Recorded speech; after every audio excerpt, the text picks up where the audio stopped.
2:00 ng madaling araw, gising na naman po kayo. Madilim ang kwarto. Umaasa kayong sana hindi na maulit ito ngayong gabi, pero nararamdaman nyo na naman yung pamilyar at makulit na bigat sa puson. Kailangan nyo na namang umihi. Dahan-dahan kayong babangon mula sa mainit na kumot. Dadapo ang inyong mga paa sa malamig na sahig, baka tiles o semento, at kakapa-kapa kayo sa dilim, iniingatang hindi madapa. Pangalawa na ba ito?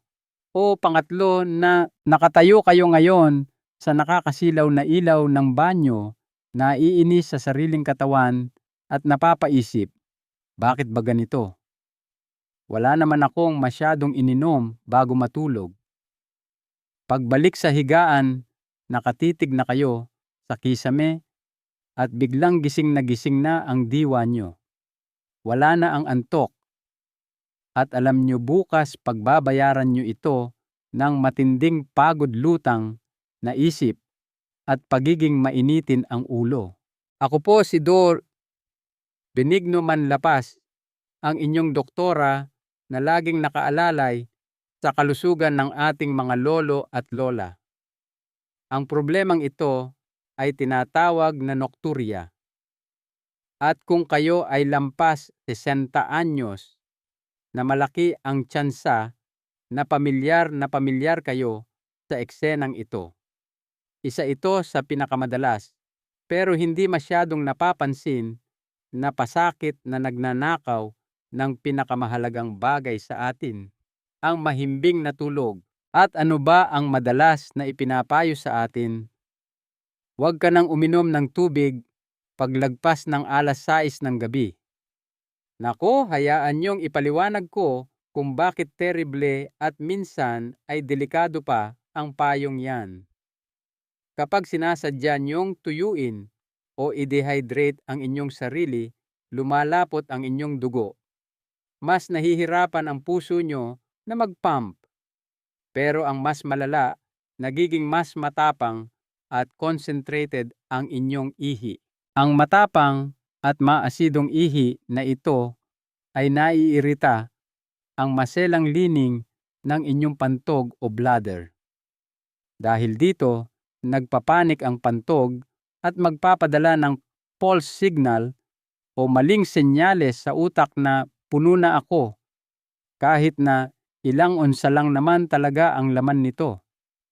Hindi kayo nagigising dahil puno ang pantog nyo. Nagigising kayo dahil naiirita ito. Kaya ano ang solusyon? Hindi ang pag-inom ng kaunti. Ang susi ay ang pagtulong sa inyong katawan na tamang mamanage ang tubig na iniinom nyo. Paano kung sabihin ko sa inyo na ang sikreto sa payapang gabi at tuloy-tuloy na tulog hanggang umaga ay wala sa inyong medicine cabinet, kundi nasa inyong refrigerator doon sa lalagyan ng mga gulay. Ngayon, hindi tayo mag-uusap tungkol sa mga gamot na may side effects. Pag-uusapan natin ang 7 partikular na gulay, 7 halaman na kapag ginamit ng tama ay makakatulong na pakalmahin ang inyong pantog, balansehin ang inyong electrolytes, at sa wakas ay hayaan kayong makatulog ng mahimbing buong gabi nang hindi bumabangon para umihi.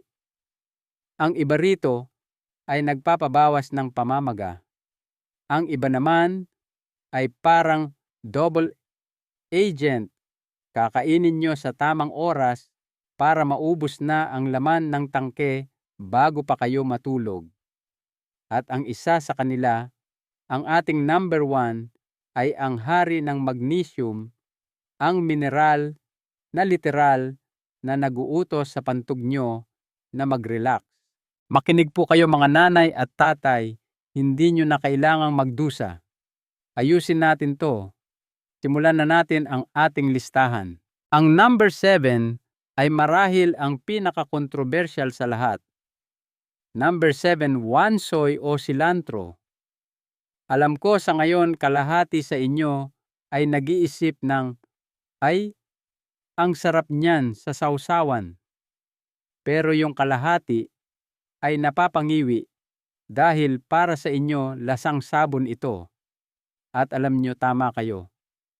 Kung ayaw nyo ng lasa ng wansoy, hindi kayo maarte lang. Malamang ay may specific gene kayo na tinatawag na OR6A2 na nagpapaging sensitibo sa inyo sa aldehydes ng cilantro kaya naglalasang sabon o insekto ito. Biology po yan. Pero kung kabilang kayo sa kampo na mahilig dito o kaya niyong tiisin ang wansoy ay isang makapangyarihang kakampi. Paano ito nakakatulong? Ang wansoy ay hindi lang pampalasa. Isa ito sa pinakamalakas na detoxifier ng kalikasan. Kilala ito sa kakayahang kumapit sa mga heavy metals tulad ng mercury at lead para ilabas ito sa inyong sistema. Ang inyong atay at bato, kidneys, ay nagtatrabaho ng 24/7 para magsala ng toxins. Kapag na-overload sila, nagdudulot ito ng pamamaga sa buong katawan. At ang pamamaga o inflammation ay numero 1 kaaway ng mahimbing na tulog. Apektado nito ang lahat pati na ang prostate ng mga kalalakihan at ang pantog. Ang wansoy ay meron ding powerful antibacterial at anti-inflammatory properties. Tinutulungan nitong palamigin ang inyong buong urinary tract.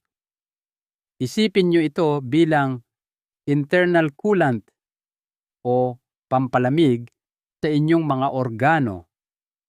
Kapag mababa ang pamamaga, mababa ang iritasyon. Kapag mababa ang iritasyon, hindi kayo sisigawan ng pantog nyo ng 3:00 ng madaling araw. Hindi nyo kailangang kumain ng isang bungkos. Konti lang na halo sa inyong tanghalian o sawsawan ay sapat na para simulan ang cleansing process na ito. Mula sa kontrobersyal na wansoy, dumako tayo sa mas pamilyar. Number 6, dill. Marami sa atin ang nakikita lang ito sa mga pickles o binubudbod sa patatas. Pero alam ng ating mga ninuno ang nakalimutan na natin. Ang dill ay isang mabisang halamang gamot. Ang sikreto nito ay nasa essential oils, particular ang component na tinatawag na carbone. Ang oil na ito ay natural na antispasmodic. Ibig sabihin, pinaparelax nito ang smooth muscles. Ang pantog nyo ay isang muscular bag. Kapag ito ay iritado o overactive, ang mga kalamnan na ito ay naninigas o nag-i-spasm ng kusa. Yang spasm na yan ang gumigising sa inyo. Ang dill ay dahan-dahang pinapakalma ang mga spasm na yan. Sinasabihan nito ang pantog nyo, relax lang, okay lang tayo, hindi pa oras. Pero sa dill, tulad ng anumang mabisang remedyo, may importanteng dapat tandaan. At ito ang pagkakamali ng marami. Akala nila dahil nakaka-relax ito, iinom sila ng dill tea bago matulog. Huwag na huwag niyo po itong gagawin. Ang dill ay isa ring mild diuretic o pampaihi. Ibig sabihin dadami ang ihi nyo. Kapag ininom nyo ito sa gabi, kabaligtaran ang mangyayari at lalo kayong pabalik-balik sa banyo. Ano ang sikreto kainin ang dill sa tanghali? Lagyan ng marami ang inyong salad o sabaw sa tanghalian. Gagawin nito ang trabaho niyang pampaihi bandang 3:00 o 4:00 ng hapon para mailabas niyo ang sobrang tubig, pero ang epekto niyang pamparelax ng kalamnan ay tatagal hanggang gabi. Sa sinaunang Greece, ginagamit pa nga ang dill bilang lunas sa insomnia. Ngayon, puntahan naman natin ang pinsan nito na isang tunay na double agent. Number 5, parsley. Ang parsley ay marahil ang pinaka-underrated na halaman sa ref niyo. Ginagawa lang natin itong pampaganda ng plato, pero para sa may nocturia, ang parsley ay isang strategic weapon. Isa itong double agent. Double agent dahil ang parsley ay isa sa pinakamalakas na natural diuretics sa mundo. Meron itong compounds na apiol at myristicin na naguudyok sa kidneys na ilabas ang sobrang tubig at sodium. Teka, doktora, sabi mo pampaihi. Akala ko ba iiwasan natin yon? Opo, pero nasa timing ang sikreto. Kung kakain kayo ng maraming parsley sa hapunan, sinisigurado nyo na ang 3 beses na pagbangon sa gabi. Yan ang pagkakamali ng mga baguhan. Ang matalinong estratehiya ay gamitin ang parsley bilang scheduled flush o nakatakdang paglilinis. Ganito ang gawin nyo. Kumain ng maraming parsley sa tanghalian, hindi lang budbod, kundi gawing parang salad. At kainin ito nang hindi lalampas ng 2:00 ng hapon. Anong mangyayari? Pagdating ng 5:00 o 6:00 ng gabi na ilabas na ng katawan nyo ang lahat ng sobrang tubig na sana ay mag-iipon sa inyong mga manas at maghihintay lang ng gabi. Pinipiga na ng parsley ang sponge bago pa kayo humiga sa kama.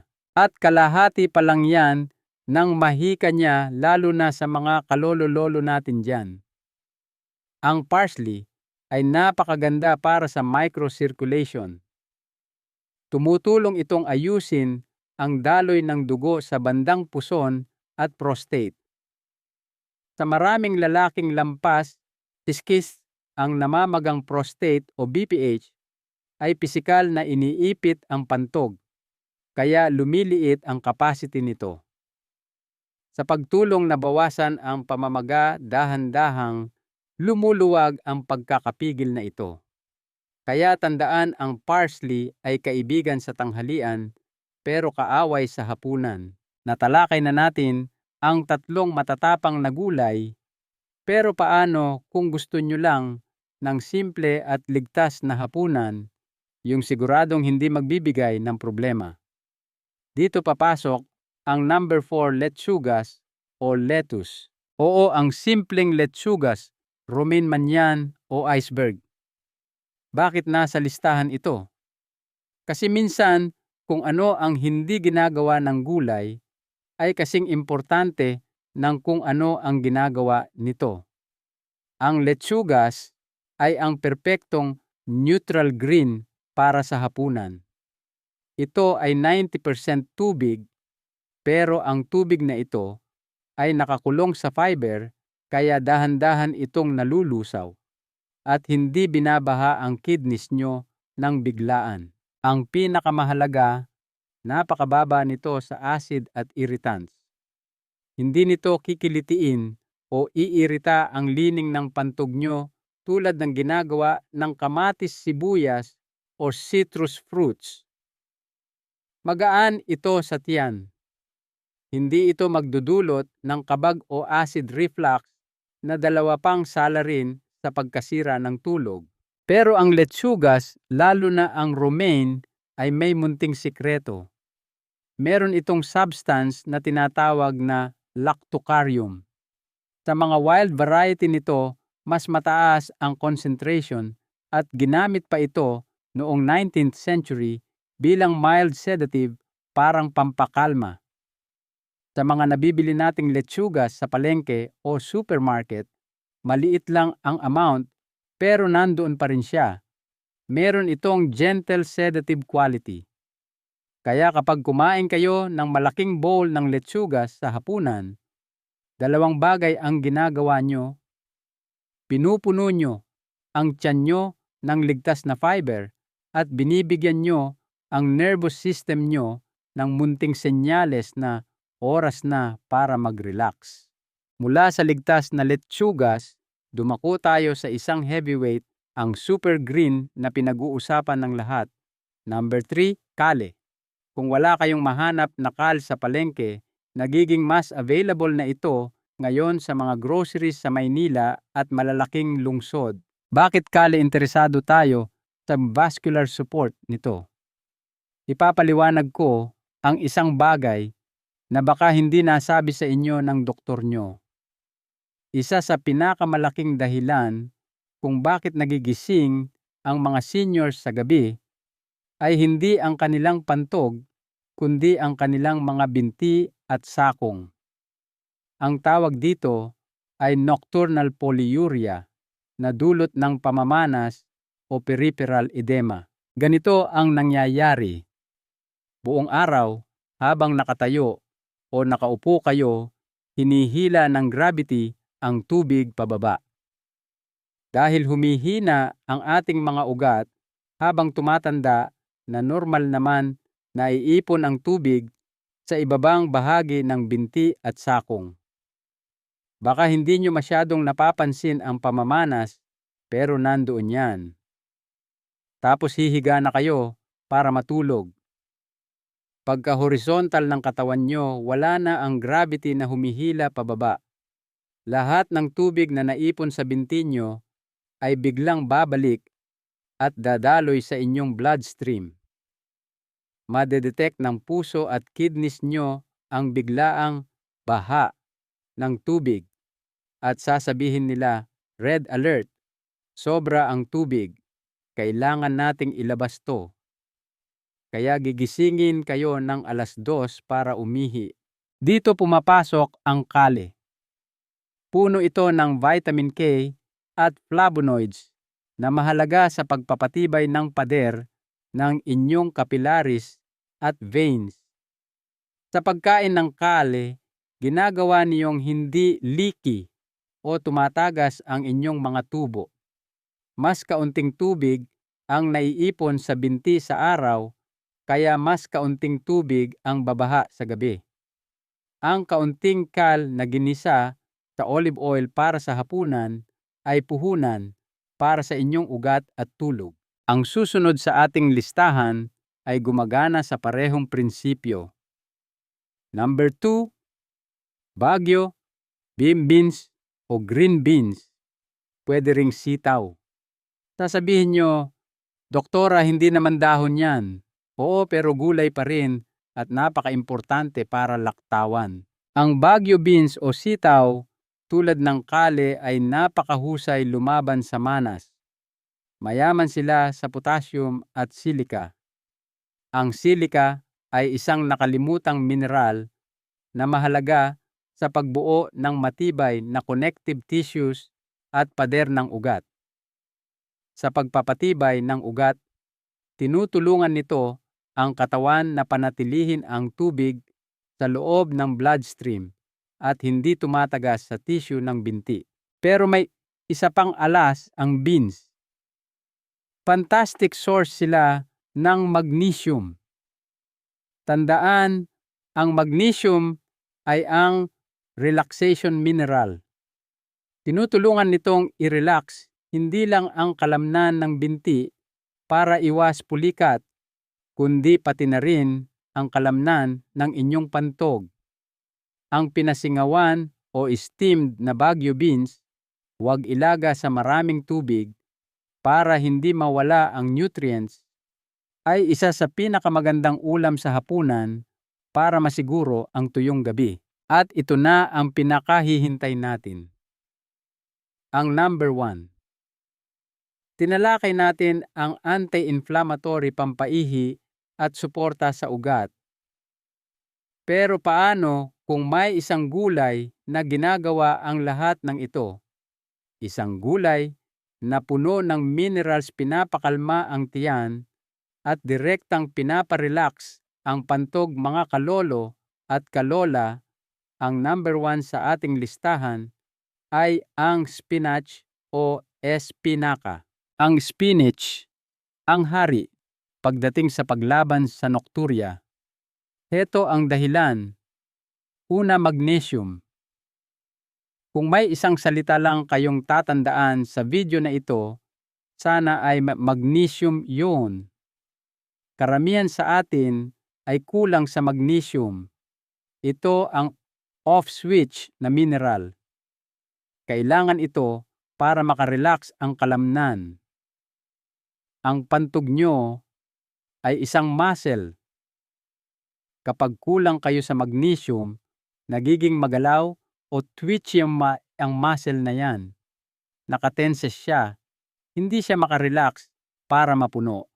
Nag-i-spasm siya sa kaunting ihi lang. Ang spinach ay isa sa pinakamataas na source ng magnesium.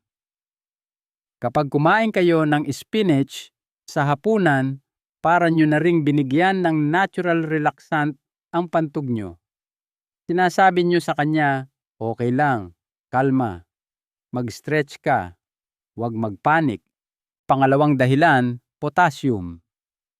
Puno ng potassium ang spinach na tumutulong magbalanse ng electrolytes at tubig sa katawan. At pangatlo na bihirang pag-usapan, gut health o kalusugan ng tiyan. Madalas ang problema ay wala sa pantog, kundi sa katabi ng pantog. Sa mga seniors karaniwan, ang constipation o pagtitibi. Kapag ang bitukan nyo ay puno at bloated pisikal, nitong naiipit ang pantog nyo. Literal na na-squeeze ito kaya walang space para mapuno. Ang spinach ay mayaman sa fiber na tumutulong para maging regular ang pagdumi. Kapag nawala ang constipation, nawawala ang pressure sa pantog. Perfect na gulay sa gabi. Alam nyo ba kung bakit sumikat ang spinach kay Popeye? Dahil lang sa typo error.